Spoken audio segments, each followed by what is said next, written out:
पद्मनगर परिसरातील राधाकृष्ण एव्हिन्यू अपार्टमेंटमध्ये 34 वर्षीय टॉवेल कारखानदार शिवकुमार चंद्रकांत श्रीराम यांनी अज्ञात कारणातून गळफास घेऊन आत्महत्या केल्याची घटना उघडकीस आली आहे। शिवकुमार यांचा MIDC परिसरात टॉवेल उत्पादनाचा व्यवसाय होता। रविवारी त्यांच्या आईवडिलांनी मुंबईला गेल्यानंतर ते घरी एकटे होते। त्यानंतर त्यांनी घरातील छताच्या पंख्याला साडीच्या सहाय्याने गळफास घेतल्याचा प्राथमिक अंदाज व्यक्त करण्यात आला आहे।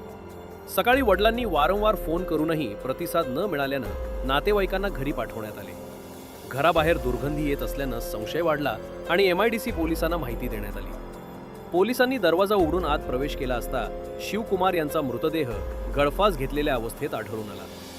पंचनामा करून मृतदेह शवविच्छेदनासाठी शासकीय रुग्णालयात पाठवण्यात आला। शिवकुमार अविवाहित असून आई वडिलांचा एकुलता एक मुलगा होता। आत्महत्येमागील नेमके कारण अद्याप समोर आलेले नाही। MIDC पोलीस या प्रकरणाचा पुढील तपास करत आहेत।